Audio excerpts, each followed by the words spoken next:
Well, we're well into springtime here in South Carolina. Summer is fast approaching. It's time for us to really focus on that largest organ of our body. Think about which one that might be. Hey, welcome to the HealthLinks podcast, presented by the HealthLinks family of services. I'm your host, DJ Thatcher.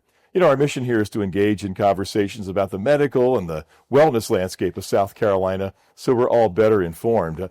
So to give you a clue of what that largest organ is, well, we're coming to you from the offices of Charleston Dermatology. We're joined by board-certified dermatologist Dr. Roger Sullivan. Dr. Sullivan, welcome to the HealthLinks podcast. Thank you for having me. So the skin really is the largest organ in our body, even though a lot of people don't think about that. That's right. What does the skin really do for us? Kind of a broad-based question. Sure. So, the skin's the one organ that is a little bit unique because it's the one that everyone's really comfortable with because Sure. you can see it. And however, it actually is truly an organ. If you think about your pancreas, it's an organ. Your liver, your brain, your heart, these are all organs and they have really important vital functions. So does the skin. But we really don't think about it that way. So one way to think about this is if you didn't have skin, we'd be in a real problem. So water is pretty critical to the normal functioning of our body. And one of the most important things the skin does is keep things that should be on the inside, like water and salt. Okay. And especially things that should stay outside. So a lot of infectious organisms and things like that. Sure. Also helps with temperature regulation, all these other things. Is that right? Does. Sure does. Yep. So, hey, tell us a bit, Dr. Sullivan, about Charleston Dermatology and the services you provide. Sure. So we started this practice about 10 years ago. We're coming up on our 10-year anniversary pretty soon. My two partners, Dr. Lee Yarbrough and Dr. Adam Sprito, he's our Mohs surgeon. And so we got together and we really wanted to build a practice that we would want to take our family to. So that was important to us to provide a full, well-rounded practice of the services that we would want ourselves. We are definitely a medically oriented practice. So in terms of providing healthcare to people that is skin related, but dermatology, people want to look good in their own skin. And Sure. we wanted to be able to provide cosmetic services to our patients. And sometimes you need things removed from your skin. So surgical treatments as well. So trying to provide a very full-rounded healthcare services that are obviously dermatology related. Terrific. Well, you're doing something right. So as you see in the background here, hey, you are the recipient of the Best Dermatology Center, Best in Health Award recipient for this year. So congratulations on that. Thank you very much. What's behind all of that? And, what makes you, or at least the public thinks, hey, the best dermatology practice? So it really comes down to just core fundamentals. Every decision that we make in terms of, when we first started this practice and our staff and other providers that we've brought on over the years when we've grown, it really is about providing really good care to people. So our core philosophy is providing an extremely high standard of medical care, but in a setting that's really pleasant. And that's what we've worked really hard to do. And I think it's paid off. Terrific. All right. Well, our focus now, of course, this is almost mid-May that we're shooting this. So people are outside more. We're thinking of outdoor activities, the beach, the pool, the golf course, and so forth. And so really this is a focus on preventive health. What can we do to best take care of our skin? So the skin doesn't need a lot of help from us. Okay. It is an extremely good organ at doing its job. However, so there's things that we can sometimes do to harm our skin. So it's really a matter of basic precautions. And if you think about sun exposure, that's what we're all used to. And we all have a sense of that we should be protecting our skin, but we didn't always have that sense. So, right. And then much the same way that people used to smoke and thought that was a fairly healthy thing to do. Right. At one time, it was seen as a health benefit. Yeah. And over time, with science, and we clearly understood that was not healthy. So the skin's similar. In the 1980s, it was not standard practice to wear sunscreen. This was a new technology and a new development. But thanks to a lot of public education and people and patients reading and making themselves aware, we all know now that sun in terms of too much sun. Yeah. Too much ultraviolet radiation actually can cause harm to our skin, and we need to have some ways to protect our skin. Okay. So sun protection is not something that you need to always think about when you are just going to the beach. Okay. When we think about, oh, we're going to the beach, I should not forget my hat and sunscreen. Mm-hmm. But then when the next day you walk out on Sunday afternoon and you might need to fix something in the yard or plant a new flower bed, and we don't always think, and it's going to take you 5 minutes, we don't always think about sun protection. But the way that sun damage happens is it accumulates slowly over time. Okay.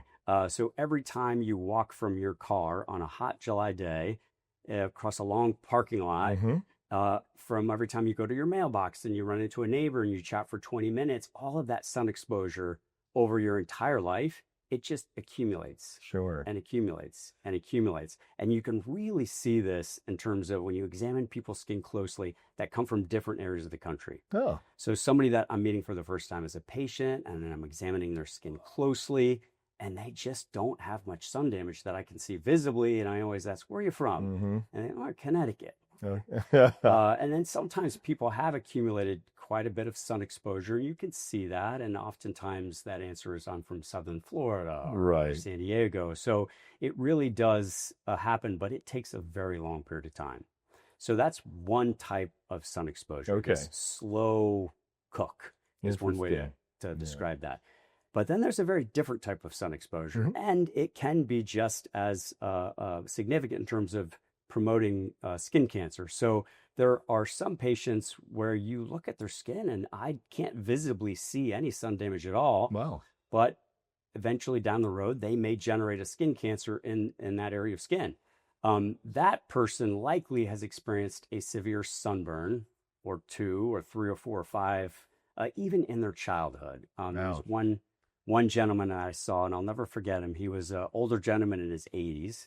And I don't think the man ever wore shorts. I mean, his legs and feet were so perfectly pristine, not any sun damage on them at all. And at one point, I diagnosed a skin cancer on the top of his foot, which we don't see many skin cancers on the feet. But in his case, I was just really shocked. And I said to him, have you ever had a sunburn on your feet? And he said, no. And then his eyes lit up and he said, I'll be darned. And he remembered back 70 years earlier, Oh my gosh, when he was supposed to help his dad with some chore the next day, but he decided to go out fishing. And he had such a severe sunburn on his feet that he couldn't help his dad, and he got in a lot of trouble. Wow. And then 70 years later, there he developed a skin cancer. Oh man, now I'm feeling kind of badly. I started my long healthcare career as a lifeguard, hung out at the pool and the lake and that sort of thing. And in those days, just like you said earlier, we didn't really use sunscreen. In fact, you got that initial sunburn and then it peeled off, and then you got nice golden brown for the rest of the summer and thought you were doing well. So, that's, I'm feeling guilty now. Yeah. Had a few of those sunburns over the years. I mean, we all have, right? Okay. And it's not a matter of that one sunburn that you had that will, cause you a lot of harm, like in that one gentleman. Sure. It really is more the number of sunburns that you've had over your life. I think teeth are often a good analogy. Occasionally, we've all had that night where maybe we didn't floss. That's not as much of a concern as what do you do on a routine, regular basis over many, many, many years? That's typically what will drive risk. I see. Well, yeah, we mentioned sunscreen a moment ago as well. I see a lot of people when they do go golfing or go to the beach and so forth. They're pretty good. They pull out a bottle of whatever and they put it on.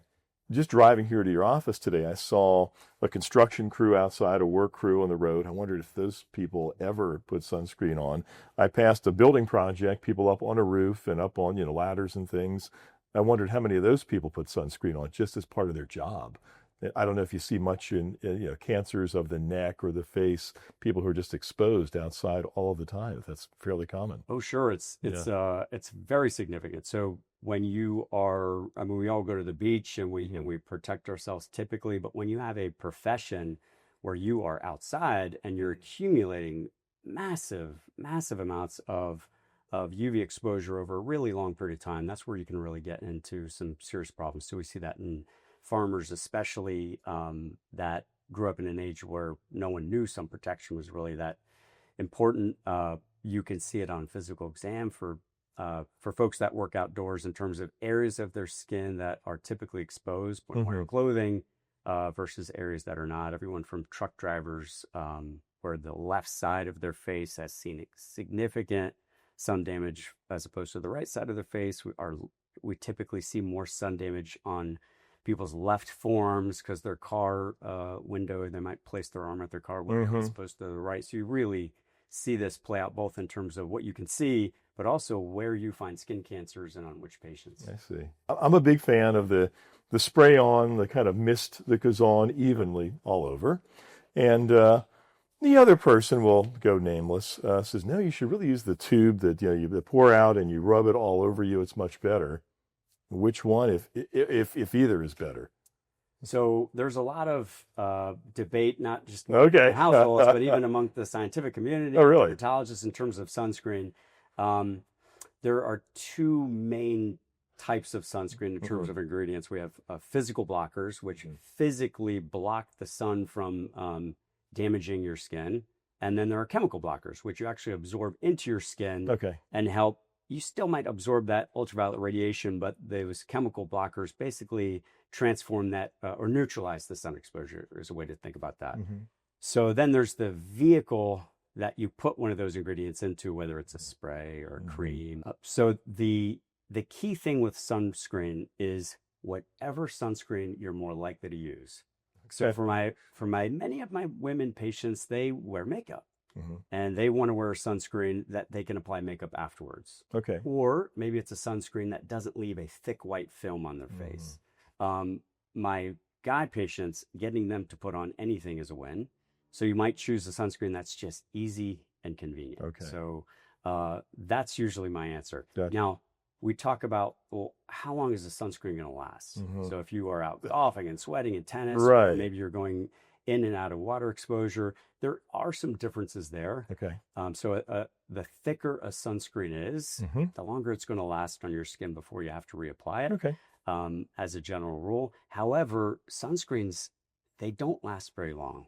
Sunscreen is effective, but the problem with sunscreens, either from the very thick sunscreen that leaves that thick white paste to just a simple spray, is it will wear off. So if you go to the beach for, say, 6 hours, you have a nice long day at the beach, and you use a very thick sunscreen, or maybe the husband just sprays something on quickly. If you don't reapply, you're getting hours of unprotected sun exposure. So the key thing with sunscreens isn't necessarily which one to use, it's reapplying. You have to reapply. And reading the label on the sunscreen is appropriate because there are some differences there, though, in terms of the vehicle. This advice goes for cloudy days as well. Is that correct? A lot of people think, hey, it's kind of overcast outside. I really don't need a sunscreen.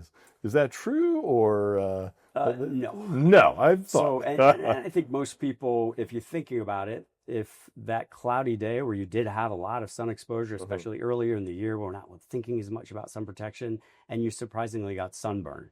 And that is just showing that ultraviolet radiation absolutely can penetrate even on an overcast day. Now, what about the SPF? That's a sun protection factor. Another big debate in our household. I heard somewhere at some point, I don't know if it's true, that an SPF of 15 basically provides almost as much protection as an SPF of 50. I mean, they both block out like 90% of the rays. Maybe that was advertising I heard that wasn't true. I don't know. What's the truth behind that? So SPF, I think most sunscreens nowadays, you don't have to worry too much about which SPF factor to grab. The way that SPF works is that SPF 5 versus SPF 30, there is a fairly significant difference between SPF 5 and 30 in terms of how much sun protection a person is getting. But you don't really find SPF 5 in the shelves very much. Now, the difference between SPF 30 and SPF 60 actually isn't very significant. And the way I explain this to patients is thinking about driving your car on the highway. So if you are going 60 miles an hour versus 100 miles an hour, that's a significant difference. So that might be the difference between going from SPF 5 to SPF 30. Once you get to SPF 30, though, going above that, you're not really going much faster at all. Maybe 1 mile per hour faster. And that's because SPF is on a logarithmic scale. So as long as you're grabbing SPF 30 or higher, you're making a good choice. Okay, good. Let's change topics here a little bit now, too. With just general skin care, a lot of people are paying large amounts of money for lotions and all sorts of dermatology products to hydrate their skin and look younger. And that might be good. By the same token, one of the best things we could do is just to drink more. Is that right? Most of us probably need to increase our fluid intake, and that's helpful for the skin. Sure, yeah. You think about, again, the skin's an organ, Mm-hmm. just like your heart and your brain. And our bodies, they need to be nourished. So you need to have enough protein and you need to drink enough water. But the skin is the same as any other organ we have. So if you have fairly healthy lifestyle habits in terms of exercising and eating of vegetables, of fruits, and protein, you're going to have healthier skin. Okay. If you don't, if your diet is poor and you don't really eat enough protein or you don't hydrate, just like every other organ, your skin will suffer. Interestingly, though, thinking about the skin as an organ, you can make a certain impact on your skin. So there are studies that looked at weightlifters in particular. Weightlifters, they have thicker skin. So if you are doing something that is promoting growth in your body in a healthy way, you're eating protein, you're sleeping, you're hydrating, and you're exercising, your skin will benefit. But there's not really any particular way to directly target your skin in terms of your lifestyle choices. So when you make really good lifestyle choices, your entire body benefits. Right. And Makes reverse is sense. true That as well. makes sense. Well, of course, the focus of this episode with spring and summer being here is that sun protection factor and sunburn and so forth. But when you look at your website, great website, charlestondermatology.com, there's an A to Z list of all sorts of dermatologic issues you deal with, from acne on through. And what are some of the major things that you see as a dermatologist, people coming in for? Sure. So acne is one of the most common conditions that we treat. In fact, acne is pretty much the most common disease in the world. Really? Yeah. Wow. There's really not many populations that you can go to on the planet and not see acne represented in the absolute majority, especially of teenagers. Interesting. With one or two few exceptions. So if you go to some of these really, really remote jungles, Borneo in Indonesia, you won't see any acne. And we don't really understand. I was going to say, why? Huh? Yeah, we don't really understand why. It's not something that's been terribly studied, unfortunately. But clearly, there are lifestyle modifications that happen in our modern industrial world that aren't happening in these more primitive areas. And there's something that's triggering this very complicated acne cascade. So we don't truly know, but just interesting. Interesting. All right. So do the majority of your patients come to you because there is a problem? They've noticed a lesion or something abnormal? Or maybe what's the better question is, what is the split between people coming for treatment versus preventive care? Sure. I think most folks are coming in with probably a specific lesion of concern. Okay. But when they come in, they usually want to address that and get a full skin examination is what we call when we do a look at someone's entire skin surface to screen them for skin cancer. Okay. So, however, most of the time when people come in and they might identify something new that is concerning to them, usually those end up being nothing to worry about. Okay. But we find that subtle little lesion on their back that they didn't even know was there that ends up being a problem. So, wow. Yeah. Interesting. What are the recommendations these days for, say a healthy adult as far as when they should get just preventative treatment or exam, I mean? Right. I think it is a great idea for pretty much everyone to get a screening exam. Okay. Now, when people come in, we can usually triage them in terms of risk. You really can get a sense of who is at a higher risk for skin cancer versus really who's at much lower risk. Okay. But it also provides us the ability to educate people about what to look for.